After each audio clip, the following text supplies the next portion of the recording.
Buenos días, amados hermanos, Dios les bendiga. Bienvenidos, le doy las bienvenidas de la Iglesia Fuente de Vida. Mi nombre es César Espinosa. Vamos a continuar con la exposición del Evangelio de Juan. Estamos en el capítulo 16 que nos quedamos la semana anterior. Y esta mañana vamos a iniciar con el versículo 5 hasta el versículo 15. Entonces, si me acompañan al Evangelio de Juan, capítulo 16, versículo 15, por favor. En sus Biblias está justo el último evangelio. Entonces vamos a leerle Juan 16:5. Dice la palabra de Dios: Pero ahora voy al que me envió, y ninguno de vosotros me pregunta ¿a dónde vas?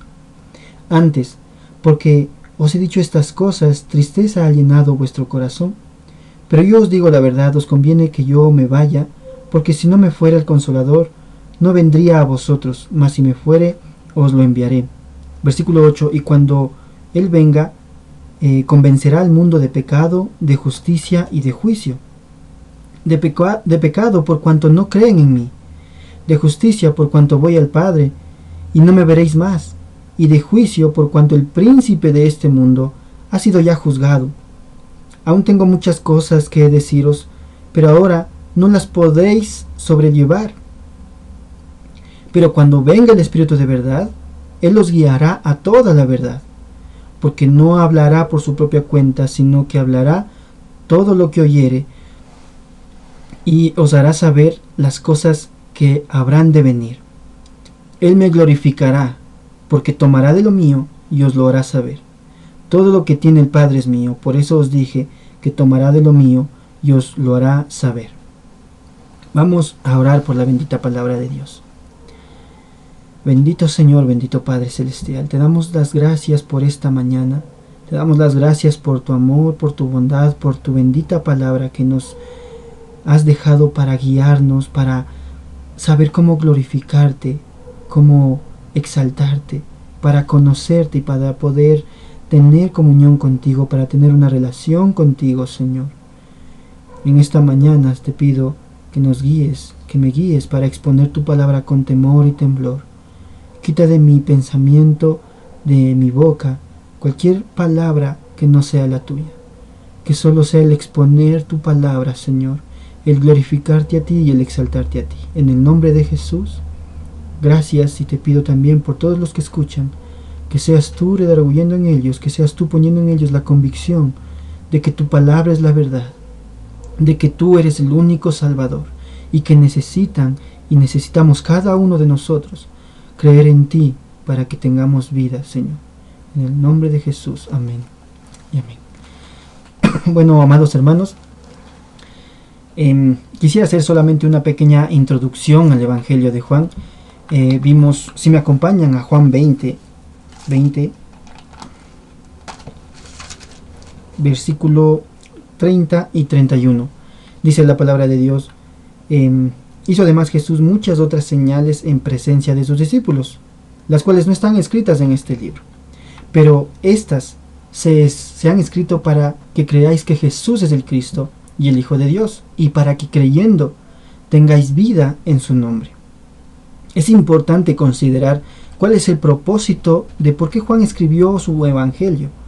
Entonces, es fácil, en este caso Juan dejó escrito el propósito, directamente el propósito escrito, que debemos tener, que podemos tener, solo podemos tener vida creyendo en Cristo.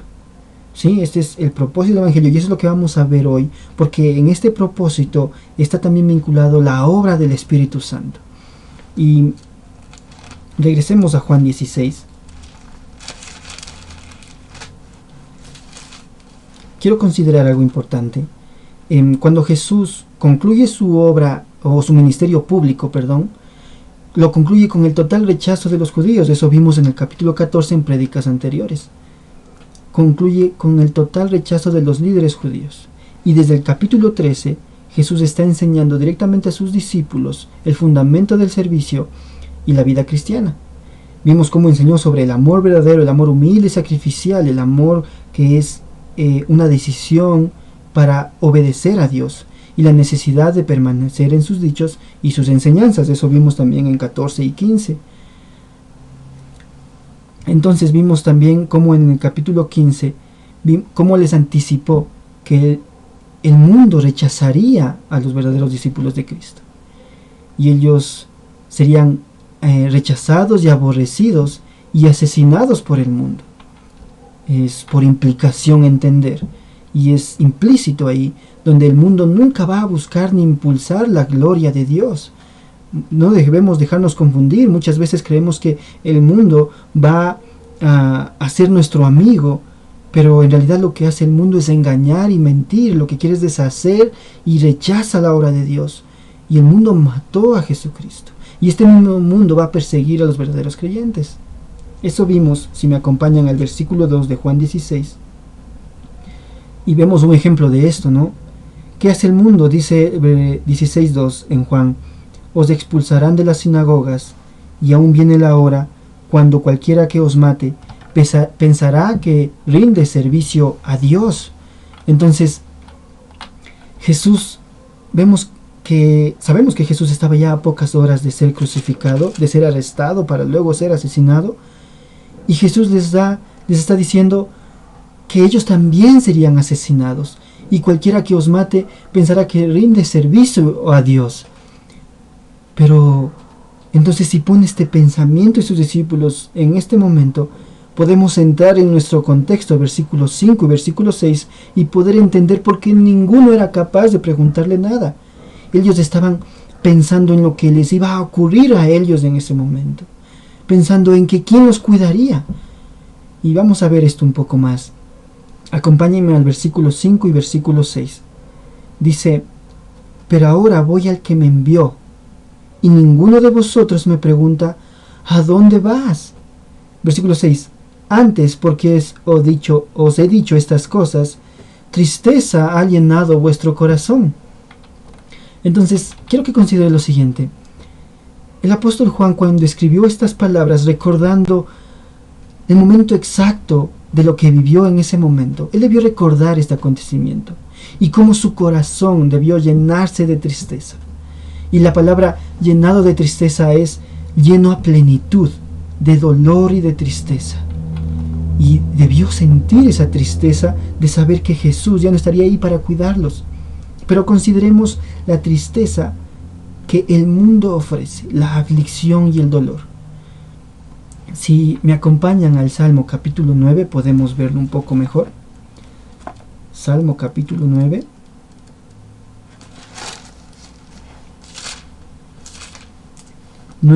Versículo 9 al 10. El salmista, hablando de la tristeza y la aflicción, escribió en Salmo 9, 9 al 10. Jehová será refugio del pobre y refugio para el tiempo de angustia. En ti confiarán los que conocen tu nombre, por cuanto tú, oh Jehová, no desamparaste a los que te buscaron. Notemos lo que dice en el versículo 9. Jehová será refugio, y luego dice refugio para el tiempo de angustia. Y en el versículo 10 dice: en ti confiarán los que conocen tu nombre, no desamparaste a los que te buscaron. Entonces, ¿qué es lo que está pasando en este momento? Jesús es el refugio y amparo de estos hombres. Ellos se sintieron cuidados por estos hombres, por Jesús, perdón. Estos hombres se sintieron realmente cuidados por Jesús. Si regresamos a Juan 16, en el versículo 4b, si vamos al versículo 4 en la parte b, la segunda parte, dice: esto no lo dije al principio porque yo estaba con vosotros. Aquí está quién es el refugio de estos hombres en este momento. Jesús. Jesús los cuidó, por eso no los dijo este momento. No había dicho todo esto. Y vemos la misma idea en Juan 14:1, donde les dice: no se turbe vuestro corazón. ¿Creéis en Dios? Creed también en mí. Y vemos el mismo concepto cuando habla con ellos en Juan 15:5, donde les dice: yo soy la vid verdadera, el que permanece en mí y yo en él, éste lleva mucho fruto, producirá mucho fruto, porque separados de mí nada podéis hacer. Y la idea de separados de mí nada podéis hacer. El Señor les está diciendo: yo les cuidaba y ahora les pido que permanezcan en mí, Qué maravilloso debió haber sido vivir con nuestro Señor. Qué maravilloso debió haber sido ser cuidado por Jesús todos esos 3 años de ministerio. Su protección debió sentirse. Solo imagine la idea del apóstol Juan, la imagen del apóstol Juan. Esa imagen de haberse recostado en su pecho en la última cena. ¿Cómo debió sentirse el de cuidado? Una imagen reconfortante que nos da esperanza. Anhelar buscar esa relación íntima y personal con Cristo. Como dijo Jesús, una relación de amistad verdadera. Si recuerdan, en predicaciones anteriores se dijo que se mencionó que Jesús dijo: ya no os voy a llamar siervos sino amigos. Una relación tan estrecha como de una amistad verdadera. ¿Y cómo debieron sentirse estos hombres? Realmente cuidados. Ahora, pero ¿qué acabamos de ver en este momento? ¿De qué trata la fortaleza y sentirse cuidado, sentirse seguro, sentirse confortado, con consuelo? Como vimos hace un momento, vimos que hay que creer en Él y permanecer en Él. ¿De qué trata todo esto? De creer y permanecer. ¿Cómo podrían seguir sus discípulos a Jesús después de su muerte? Bueno, ya vamos a ver más adelante cómo se desarrolla.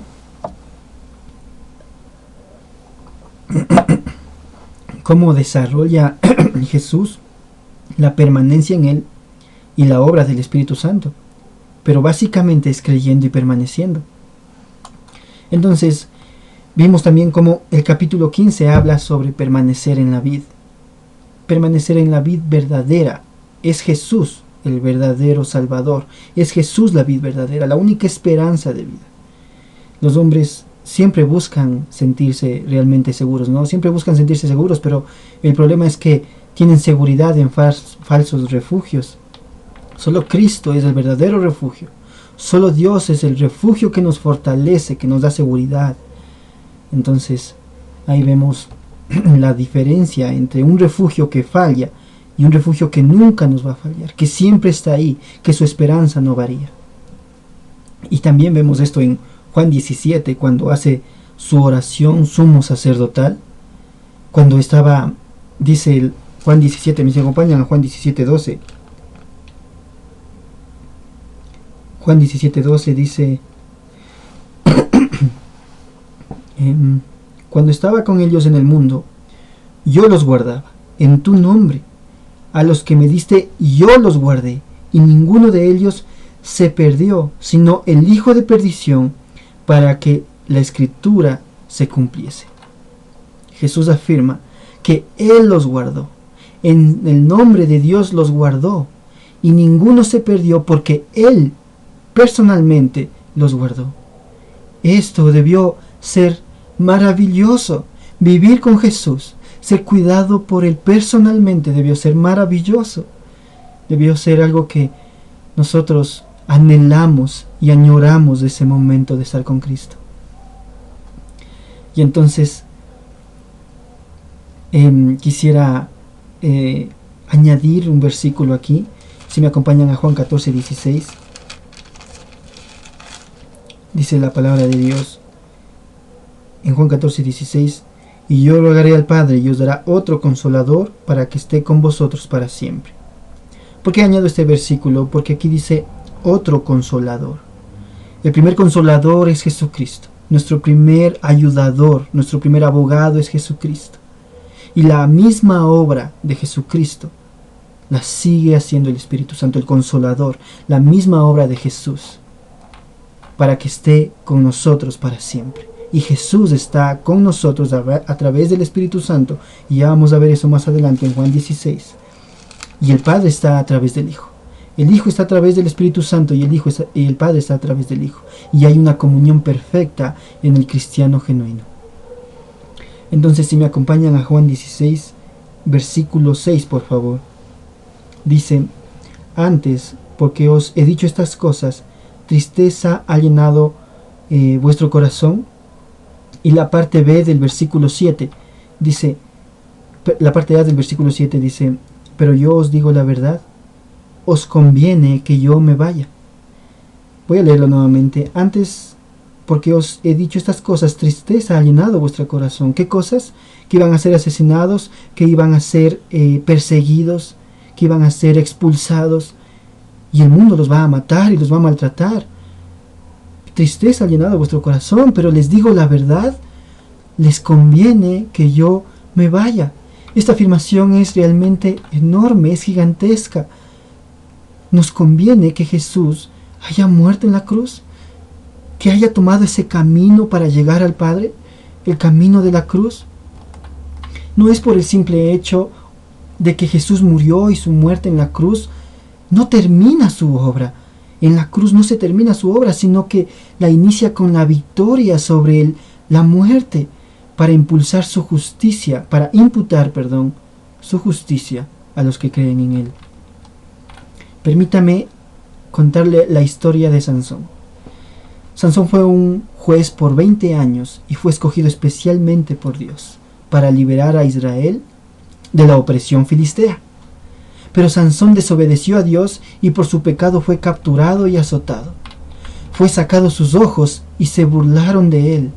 Pero Sansón se arrepintió y Dios lo usó para ejecutar su juicio contra los filisteos, porque ellos oprimían a Israel. Entonces Sansón recobró su fuerza. Sansón murió en ese momento dando libertad a Israel, y la obra de Sansón concluyó ahí. Se ejecutó la obra de Sansón y terminó con su muerte.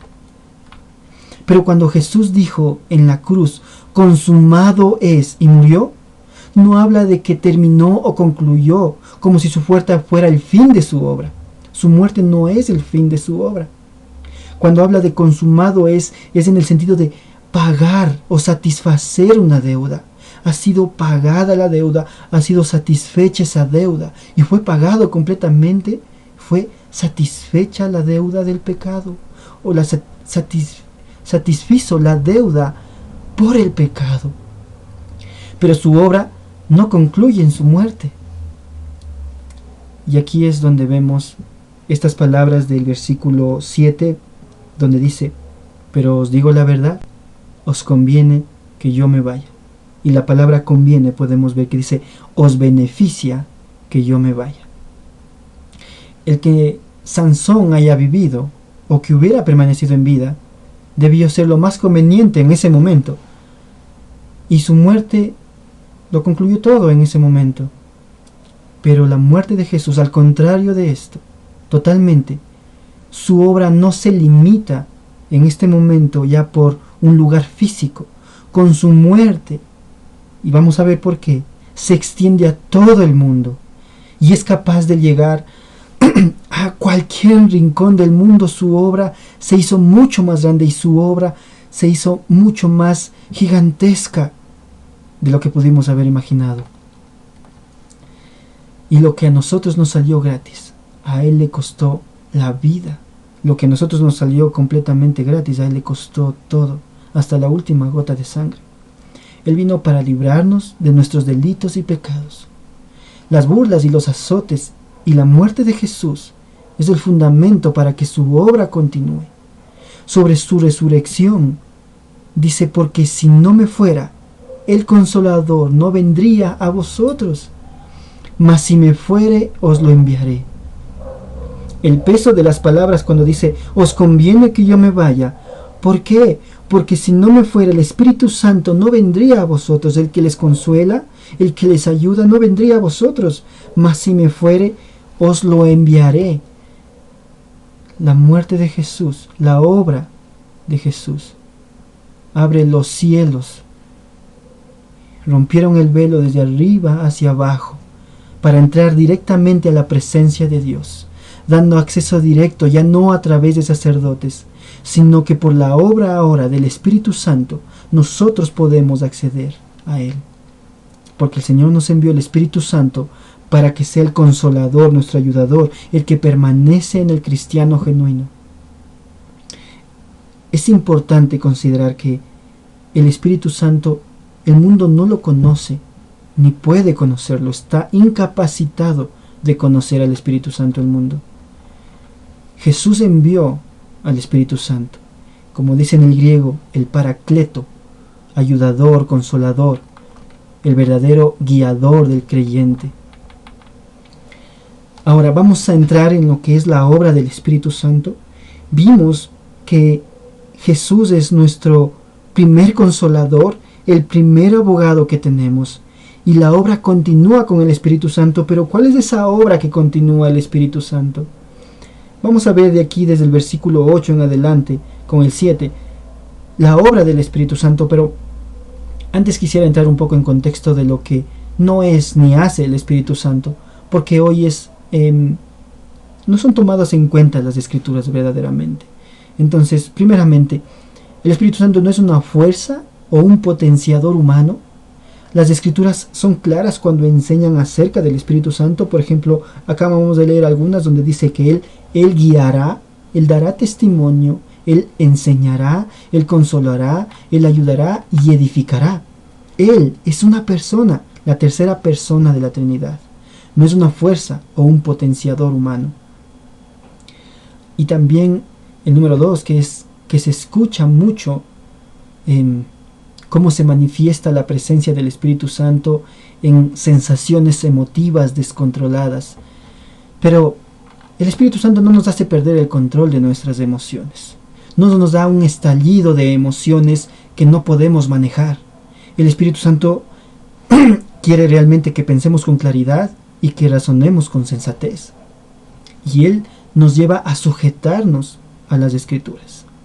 No va a ir al contrario. Nunca el Espíritu Santo nos va a llevar a pecar en contra de la palabra de Dios. Si nosotros leemos algo en la palabra de Dios, tenemos que obedecerla por el Espíritu Santo que nos llena de poder para obedecer la palabra de Dios, no para guiar en un estallido de emociones sin sentido que no edifica al cuerpo de Cristo, que es la iglesia, ni tampoco a la misma persona. Número 3. El Espíritu Santo no nos une al mundo, sino que nos separa del mundo. Esto es tan importante que parecería obvio, que nos separa del mundo. Pero es una gran tristeza decir que quienes no se miden y derrochan palabras en hablar en lo que el Espíritu Santo hace en sus vidas y se manifiesta, son quienes más contradicen y blasfeman el carácter y el propósito del Espíritu al ser amigos del mundo, a ser parte de ese mundo que la Biblia dice que es enemiga de Dios. Ese mundo, ese sistema mundo es enemigo de Dios. Y nosotros debemos considerar que no somos amigos del mundo, sino que ese mundo debería rechazarnos, porque el mundo no tiene nada que ofrecernos. La palabra de Dios, solo el Espíritu Santo, a través de la palabra de Dios, realmente nos ofrece lo que Dios quiere que hagamos. No debemos confundir. El mundo no impulsa nada para la gloria de Dios, ni tampoco va a buscar impulsarlo. Entonces, vamos a tratar de ver cómo el apóstol Juan muestra la obra del Espíritu Santo en los dichos de Jesús, en las enseñanzas de Jesús en este Evangelio. Si me acompañan a Juan capítulo 7, vamos a ver sobre cómo el Espíritu Santo, cuál es la obra del Espíritu Santo en nosotros. Juan capítulo 7, versículo 38.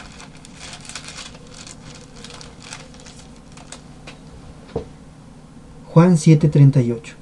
Dice la palabra de Dios: el que cree en mí, como dice la Escritura, de su interior correrán ríos de agua viva. ¿Cuál es el sentido aquí? Bueno, habíamos visto en prédicas anteriores que se trata de la vida eterna. El Espíritu nos da vida, nos resucita. Estábamos muertos en nuestros delitos y pecados, y el Espíritu Santo es quien nos da vida. Entonces, es importante que nosotros sepamos quién nos da vida. No son nuestras obras. Jesús, conversando con Nicodemo, le dijo que lo que es nacido de la carne, carne es; lo que es nacido del Espíritu, Espíritu es. ¿De dónde nacemos? Porque el Espíritu Santo nos da vida, nacemos en Dios. Esa es nuestra nueva naturaleza. Acompáñeme ahora a Juan capítulo 14, versículo 17. Juan 14, 17. Dice la palabra de Dios: el Espíritu de verdad, al cual el mundo no puede recibir porque no le ve ni le conoce, pero vosotros le conocéis, porque mora en vosotros y estará en vosotros. Porque mora en vosotros y estará en vosotros. El Espíritu Santo, es nuestro consolador porque mora en nosotros y estará en vosotros. Mora con nosotros y estará en vosotros. El primer consolador, como habíamos visto, es Jesucristo. Él estuvo con sus discípulos. Él vivió con los discípulos, moró con los discípulos. Y Él envía, por eso dice, no os dejaré huérfanos. Él envía al Espíritu Santo con la misma obra que Él. Continúa la misma obra de Jesús. Y vemos las mismas palabras en la primera carta de Juan. Si me acompañan a la primera carta de Juan, que está, me parece que antes de Judas, bueno, antes de segunda de Juan, pero antes de Judas. Entonces, la primera carta de Juan, en capítulo 2, versículo 1. Dice la palabra de Dios: hijitos míos, estas cosas os escribo para que no pequéis. Y si alguno hubiere pecado, abogado tenemos para con el Padre, a Jesucristo el justo. La palabra consolador es la misma que se ocupa aquí cuando dice abogado tenemos para con el Padre, a Jesucristo el justo. Es la misma palabra que ocupa para el Espíritu Santo como consolador.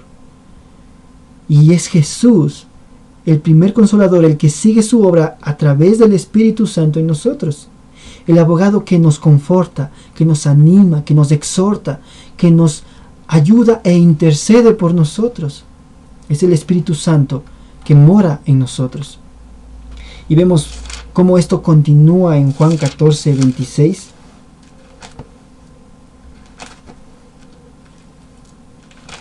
Juan 14, 26 dice: mas el Consolador, el Espíritu Santo, a quien el Padre enviará en mi nombre, os enseñará todas las cosas.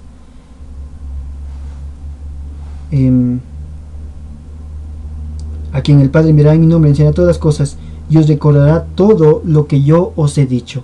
Y si regresamos al versículo 20, también nos dice: en aquel día vosotros conoceréis que yo estoy en mi Padre y vosotros en mí y yo en vosotros. Entonces también nos habla de comunión con el Padre, y como vimos que también nos enseña todas las cosas, como en el versículo 26. Bueno, sabemos que para los discípulos, cuando dice a quien el Padre enviará en mi nombre, os enseñará todas las cosas, para los discípulos es un acontecimiento futuro, y también es literal. A Él les enseñaría y les revelaría todas las cosas. Pero para nosotros es un acontecimiento continuo en el presente, pero es un guiador. El Espíritu Santo es un guiador, un maestro como Jesús, que nos va a enseñar la palabra de Dios y el fundamento de la salvación. Dice, por ejemplo, si me acompañan a Juan, primera de Juan, versículo 2, capítulo 2, perdón, primera de Juan, capítulo 2, versículo 20. 2:20, dice la palabra de Dios: pero vosotros tenéis la unción del Santo y conocéis todas las cosas. Os he escrito no como si ignorarais la verdad, sino porque la conocen, porque ninguna mentira procede de la verdad. En el versículo 20 dice: os he escrito, vosotros tenéis la unción del Santo y conocéis todas las cosas. Más o menos vemos cómo esto escribió Juan en el capítulo 14 que acabamos de leer. Todas las cosas, y todas las cosas podemos deducirla a que es el testimonio de Jesús en nuestras vidas. Todas las cosas podemos reducir al testimonio de Jesús en nuestras vidas.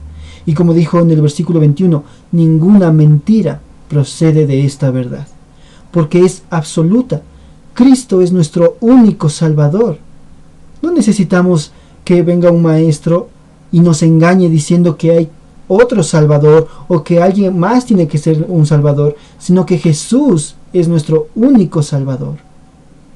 Y si me acompañan al mismo capítulo de Primera de Juan, capítulo 2, versículo 27, vemos el mismo concepto. Dice: pero la unción que vosotros recibisteis de Él permanece en vosotros y no tiene necesidad de que nadie os enseñe. Así como la unción misma os enseña todas las cosas y es verdadera y no es mentira, según Él ya os ha enseñado, permaneced en Él.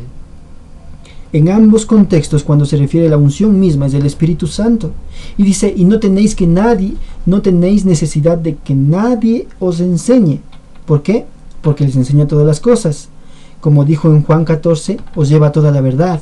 Nosotros no nos va a revelar verdad nueva, pero sí nos enseña que no tenemos, que solo Jesucristo es nuestro Salvador, que Jesús es Dios, como dijo Juan en capítulo 20, el propósito del Evangelio de Juan, que Jesús es Dios y es nuestro único y suficiente Salvador, y creyendo en Él, y solo en Él, podemos ser salvos.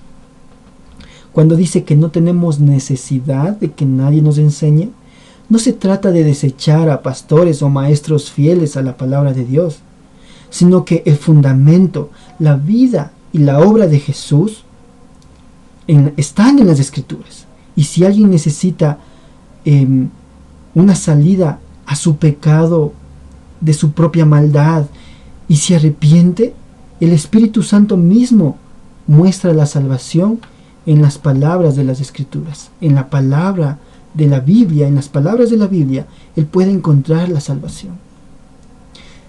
Son importantes los maestros, esto es importante aclarar, son importantes los maestros de la palabra, y si el maestro, pero ¿qué pasaría si el maestro es mentiroso y quiere engañarlos? El Espíritu Santo que mora en el verdadero creyente no permitirá y le enseñará la verdad. Este es lo que se refiere el apóstol Juan en los versículos que acabamos de leer, en el versículo 20, 21 y 27. El Espíritu Santo nos enseña y nos dirige. Y si me acompañan a el Evangelio nuevamente, al Evangelio de Juan capítulo 15, versículo 26 y 27, dice la palabra de Dios: pero cuando venga el Consolador, a quien yo os enviaré, el Padre, a quien yo os enviaré del Padre, el Espíritu de verdad, el cual procede del Padre, y dará testimonio acerca de mí, Él dará testimonio acerca de mí, y vosotros daréis testimonios también, porque habéis estado conmigo desde el principio. Cuando dice, porque habéis estado conmigo desde el principio, bueno, son características para haber sido un apóstol de Jesús. Nosotros no somos apóstoles de Jesús, pero sí damos testimonio de Jesucristo por el poder del Espíritu Santo. Y si vemos el testimonio de Jesús en nuestras vidas, y cuando Jesús está hablando de esto, está hablando de fruto. El fruto del Espíritu Santo es dar testimonio de Jesús. No hay a dónde separarse de su obra, y falta de entendimiento en el mundo entenebrecido, atribuyendo con acciones sensacionalistas que le atribuyen al Espíritu Santo, que quieren impactar a hombres, lo cual no tiene nada que ver con Él. El fruto del Espíritu Santo es claro en la palabra de Dios. Ni siquiera se parece a lo que el mundo muchas veces quiere manifestar o enseñar sobre la obra del Espíritu Santo. El fruto del Espíritu Santo es realmente claro. Vemos que hay dominio propio en el fruto del Espíritu Santo. Cambia nuestras emociones, cambian, nuestra actitud cambia, cómo nos comportamos cambia, pero sale desde adentro del corazón, porque el Espíritu Santo produce muchas características en su fruto. Es amor, gozo, paz, paciencia, benignidad, templanza, fe. Todo eso es lo que produce el Espíritu Santo en el cristiano, en el verdadero creyente. Y podemos, si vemos en Juan, en el capítulo 16, y vamos a iniciar con el versículo 8, si hay una obra que el Espíritu Santo está realizando en el mundo. Vamos a ver qué obra el Espíritu Santo está realizando en el mundo. Versículo 8, por favor, de Juan 16. Dice la palabra de Dios: y cuando Él venga, convencerá al mundo de pecado, de justicia y de juicio. De pecado por cuanto no creen en mí, de justicia por cuanto voy al Padre y no me veréis más, y de juicio por cuanto el príncipe de este mundo ya ha sido juzgado. Entonces, cuando leemos el versículo 8 que dice: y cuando Él venga, convencerá al mundo de pecado, de justicia y de juicio, ¿qué significa esto? Bueno, la explicación lo vemos en los 3 siguientes versículos del 9 al 11, de pecado por cuanto no creen en mí. Primero es importante aclarar qué significa la palabra convencerá. Bueno, la palabra convencerá está en el sentido de mostrar o exponer. Entonces cuando leemos que convencerá al mundo, es mostrará al mundo o expondrá al mundo. Entonces podemos leerlo mejor. En el versículo 9 dice que convencerá o mostrará de pecado al mundo por cuanto no creen en mí. Convencerá al mundo de pecado al mostrar o exhibir su pecado más fatal y enorme. ¿Cuál es el pecado más terrible que el mundo puede cometer? Su incredulidad en el Hijo de Dios como su único Salvador. El mundo no tiene oportunidad si no cree, si es incrédulo al Hijo de Dios. Y vemos aquí también que el verbo pecado está en singular. No habla de todos los pecados del mundo, sino específicamente de la incredulidad. Por eso vemos en la parte B, por cuanto no creen en mí. Todos los pecados pueden ser perdonados si el hombre se arrepiente y cree en el Evangelio. Pero si no cree en Jesús como su Salvador, su incredulidad ya lo condenó, porque todos sus pecados y todas sus ofensas serán tomadas en cuenta en el día del juicio. Incluso Juan escribe en la conversación de Jesús con Nicodemo y dice en Juan 3:18 que el que no cree ya ha sido condenado porque no ha creído en el nombre del unigénito Hijo de Dios. El pecado que te puede condenar, el pecado que condena a la humanidad, al mundo, es la incredulidad. Y ese es el pecado más fatal que tiene el mundo entero. Pero a través de este convencimiento de pecado, quiero que veamos que esta también es la obra del Espíritu Santo, y a través de este convencimiento que el Espíritu Santo hace, que expone el pecado del mundo. Y sabemos que todos estábamos en el mundo, todos estábamos ahí, y el Espíritu Santo convenció nuestros corazones de incredulidad. Entonces, a través de predicar el Evangelio, de exponer la palabra de Dios, el mundo se va a convencer de pecado, y Dios puede convencer, el Espíritu Santo puede convencer a alguien para salvarlo del mundo. Nosotros estábamos ahí y no merecíamos esta salvación tan grande, pero Dios en su misericordia nos salvó. ¿Por qué? Porque nos convenció de incredulidad. Debemos ser agradecidos con el Señor, y debemos también predicar este Evangelio, predicar que Dios, que Jesús es el único Salvador, el único que puede darnos acceso a Dios es el Hijo, y el único que puede darnos el don del Espíritu Santo es el Hijo, a través del arrepentimiento, a través de la fe, y sobre todo entender que somos incrédulos al Jesucristo bíblico, no al Jesucristo que muchos podrían predicar sin ser el Jesús bíblico, sin hablar del Espíritu Santo con el carácter bíblico que Dios menciona en su palabra. Jesús explica qué significa que el Espíritu Santo convencerá al mundo de pecado, de justicia y de juicio. Entonces vimos en Juan, en el versículo 8, este versículo, y vamos a ver cómo de forma progresiva lo explica desde el 9 hasta el versículo 11. Voy a tratar de parafrasearlo de esta forma. Cuando leemos que convencerá en el versículo 9 de pecado, convencerá de pecado por cuanto no creen en mí, convencerá de justicia por cuanto voy al Padre y no me veréis más, convencerá de juicio por cuanto el príncipe de este mundo ha sido ya juzgado. Podemos ver que el Espíritu Santo expondrá el pecado del mundo incrédulo, mostrando así que la justicia solo es de Cristo.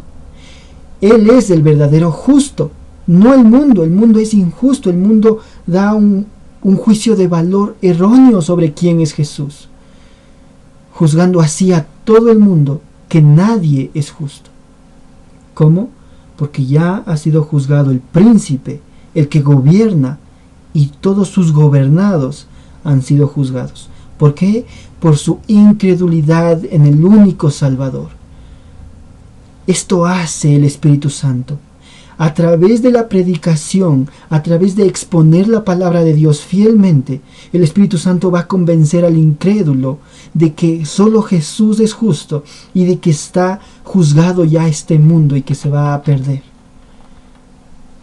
Y que puede ser salvo en Cristo Jesús.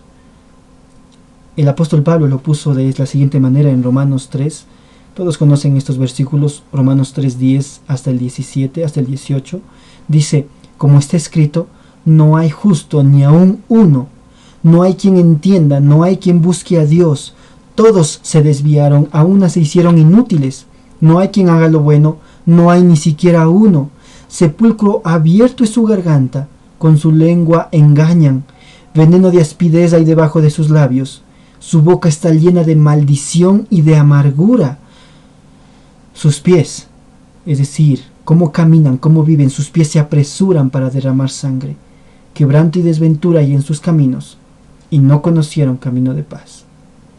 Y en el versículo de 8 podemos ver una pequeña conclusión de todo esto. ¿Por qué pasa todo esto con el hombre? ¿Por qué nadie entiende? ¿Por qué nadie busca a Dios? ¿Por qué es sepulcro abierto en su garganta? ¿Por qué engañan prácticamente? Versículo 18 dice, porque no hay temor de Dios delante de sus ojos. Y hay muchos que hablan de tener el Espíritu Santo, que hablan de seguir al Jesucristo bíblico, y ni siquiera tienen temor de Dios delante de sus ojos. No tienen ni siquiera reverencia ni respeto de un Dios santo. Hablan y dicen cuantas cosas les parece y les viene a la mente. No estoy hablando de que el cristiano no tiene pensamientos que se desvíen de la voluntad de Dios. El hombre, el cristiano verdadero, sabe que es vil y perverso. Por eso busca obedecer a Dios, aun cuando su mente, cuando su corazón quiere desviarlo, se esfuerza en permanecer en esta palabra y confía en el poder del Espíritu Santo para obedecerla. Vimos también eso en Hechos 2, cuando dice que recibiréis poder del Espíritu Santo. ¿Para qué? Para vivir conforme a la palabra de Dios, para predicarla, para enseñarla. Pero uno no puede enseñar lo que no vive. Muchos hablan del Espíritu Santo y enseñan sobre esto, pero no viven ni en sus hogares, ni en su servicio en iglesia, ni en su servicio en sus hogares, ni en su vida personal. Su mente no redarguye nada. Y para los que su mente aún es una batalla, confiemos en el Espíritu Santo, porque el Espíritu Santo es más fuerte que nuestra conciencia, y a través de la palabra de Dios, Él nos va a redarguir. Esto es impresionante, porque la obra del Espíritu Santo es trabajar con su espada. Y Efesios 6 dice que su espada es la palabra de Dios.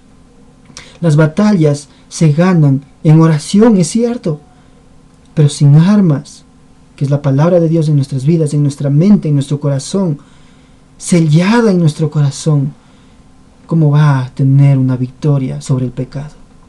¿Cómo el Espíritu Santo va a tener batallas donde tenga victoria sobre el pecado? La vida del cristiano es de victoria sobre el pecado con el poder del Espíritu Santo, pero el arma es la palabra de Dios. Y aquí vemos en el versículo 12 donde dice, aún tengo muchas cosas que deciros, pero ahora no la podréis sobrellevar. Vimos, miren, cómo sería recibir tanta palabra de Dios. La palabra de Dios en sus vidas donde dice, os matarán, os expulsarán, pero os digo la verdad, les conviene que yo me vaya. Les conviene porque enviaré otro que hará el mismo, continuará mi obra, pero hará mucho más grande y mucho más, revelará toda la verdad que les falta. Pero les dice, aún tengo muchas cosas que decirles, pero no son capaces de llevarlas. El Señor tiene mucho amor por sus discípulos, porque les cuida en todo. Dice, no son capaces. Y el Señor fue capaz de llevarlas todas, el conocimiento de todo, de su muerte, de su sufrimiento. Todo lo conocía y fue capaz de llevarlo y cargarlo todo. Sabía cuál era el peso del pecado, cuál era el costo del pecado, y fue capaz de llevarlo todo por nosotros. Pero el cuidado por sus discípulos es resaltable a través de todo el Evangelio. Versículo 13 dice, pero cuando venga el Espíritu de verdad, Él os guiará a toda la verdad, porque no hablará por su propia cuenta, sino que hablará de todo lo que oyere, y os dará saber las cosas que habrán de venir. Quisiera hacer notar un poco el contexto de esto. Esta porción se encuentra ordenada de forma muy importante. Vimos en Juan 14, desde el versículo 15 en adelante, la promesa del Espíritu Santo. Vimos en Juan 15 la permanencia en la vid, y Jesús es la vid verdadera. La permanencia en Jesús, eso es obediencia, y eso es fruto. El Espíritu Santo, y luego habla de la permanencia, que es fruto. Y luego vimos el contraste y la separación del mundo, de los cristianos con el mundo. Un verdadero creyente se separa del mundo. No digo que nos vamos a ocultar, sino que habla de una separación en práctica, en sus pensamientos, en sus acciones. Eso es fruto, un fruto espiritual. Y luego viene en Juan 16 la obra del Espíritu Santo. Permítame tratar de poner esto un poquito más en contexto. Hay quienes dicen y citan el libro de Romanos y dicen: ¿cómo sabes que tú tienes el Espíritu Santo? Dicen: bueno, yo sé que tengo el Espíritu Santo porque el Espíritu Santo da testimonio a mi espíritu de que soy hijo de Dios. Pero quiero preguntar algo, es importante esto. Hablan mentiras y siempre las dicen. Mienten sobre su servicio. Estos hombres que hablan de que son hijos de Dios, siempre hablan contradiciendo lo que el Espíritu Santo muestra en la palabra de Dios. Mienten sobre su servicio, mienten sobre su vida de oración para quedar bien con otras personas, el fruto del Espíritu Santo en sus vidas, mienten sobre lo que hace el fruto del Espíritu Santo en sus vidas. Solamente exponen lo que piensan que la gente se va a impactar que hacen, y aún así se atreven a afirmar que el Espíritu Santo los guía a hacer esas obras que hacen. ¿Por qué hablo de esto? Porque no es un pensamiento el decir el Espíritu Santo da testimonio a mi vida de que soy hijo de Dios. No es un bonito pensamiento o una afirmación para que yo me la crea. Si vemos en Romanos 8, como vemos en este contexto, cuando hay esta convicción del Espíritu Santo es cuando hay fruto en nuestras vidas. Si usted no tiene fruto del Espíritu Santo en sus vidas, en su vida, ¿cómo puede decir que el Espíritu Santo le convence de ser hijo de Dios? Es mejor ir y arrepentirse, correr a los pies de Cristo para que Él nos perdone por ocupar en vano el nombre de Dios, un nombre de Dios santo, un Dios justo y verdadero, para que Él se apiade de nosotros y nos perdone. Quiero usar una ilustración de Charles Spurgeon, donde él habla de: imagínese usted está caminando por un bosque, realmente es un bosque frío, con nieve, todo está lleno de nieve, y ve dos cabañas a lo lejos. Una cabaña está llena de hielo en su techo, por la nieve que está cayendo, su techo está lleno de nieve, y la otra cabaña solo tiene muy poca nieve, aún queda nieve, pero es muy poca. Entonces, por lógica sabe que la cabaña que tiene muy poca nieve tiene un fuego ardiendo, tiene fuego ardiendo en su chimenea, y sabe que esa casa por dentro está caliente, que por dentro hay un refugio caliente donde puede acudir y puede observar eso a lo lejos. Esa es la idea del fruto del Espíritu Santo. Es tan visible que no es solamente algo que yo pueda decir: soy hijo de Dios y el Espíritu Santo me convence, sino que es el fruto. Como vemos aquí en el contexto del Evangelio de Juan, está la obra del Espíritu, la promesa del Espíritu Santo, está el fruto del Espíritu Santo. Luego hablamos de la permanencia, el contraste que hace el verdadero creyente con el mundo, y luego vemos su obra que está continuando, su obra redentora, su obra edifica, su obra transforma, cambia, y es notable.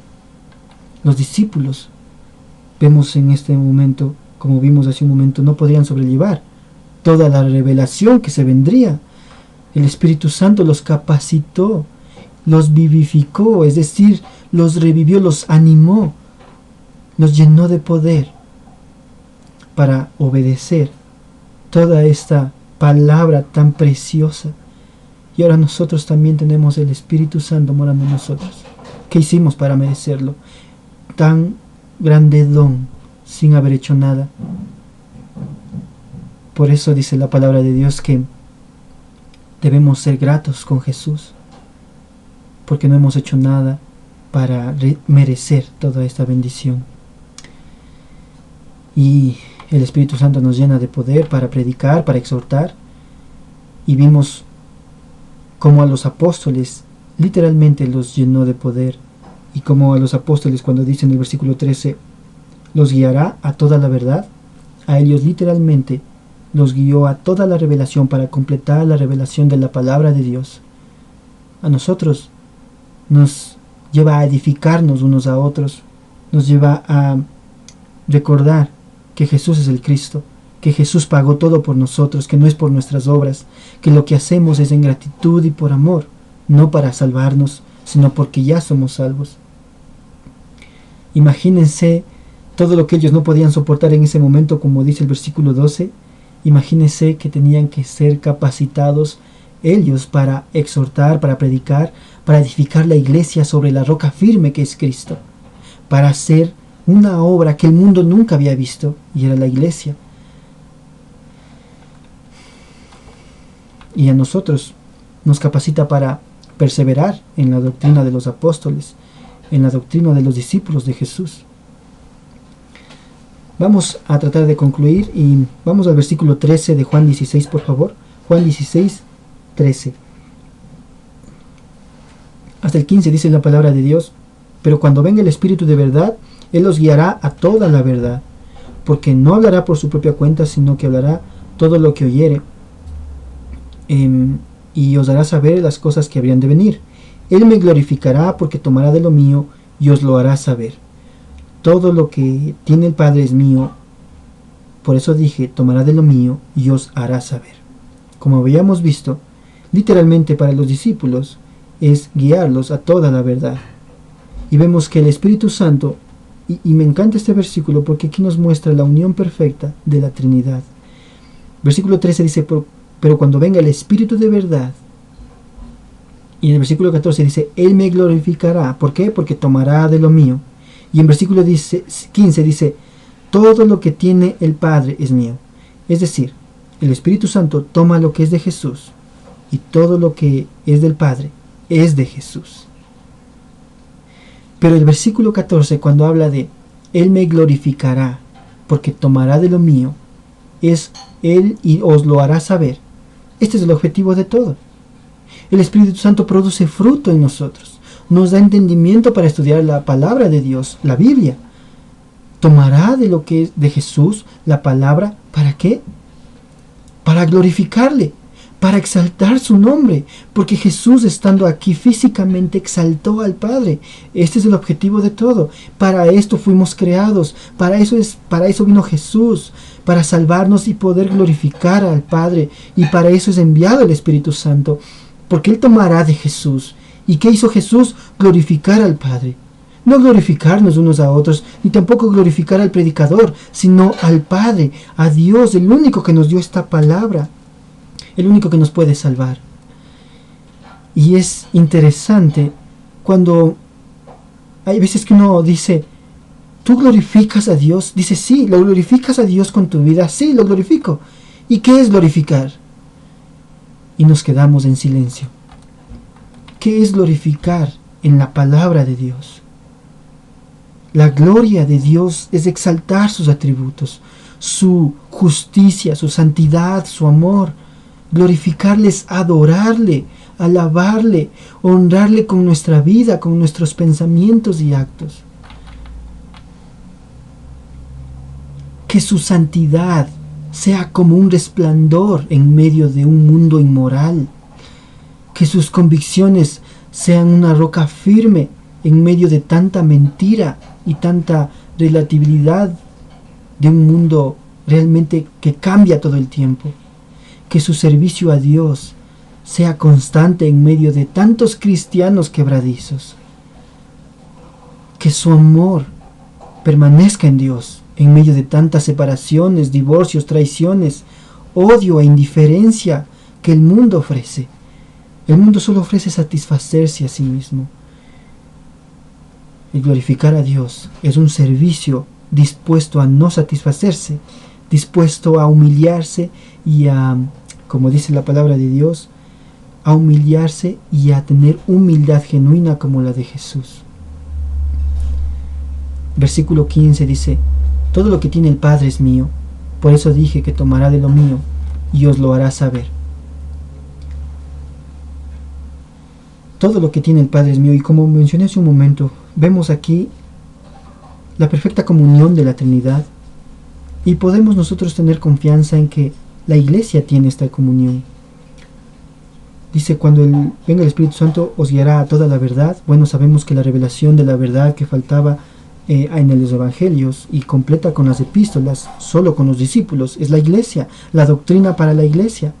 Entonces sabemos que podemos tener nosotros comunión como Iglesia, ¿a través de quién? Del Espíritu Santo, porque lo que nos enseña la Trinidad también es que podemos tener comunión como el Padre, el Hijo y el Espíritu Santo, y podemos vivir en base a creer y saber que sí hay comunión con Dios, que sí hay comunión perfecta en personas diferentes con un mismo objetivo.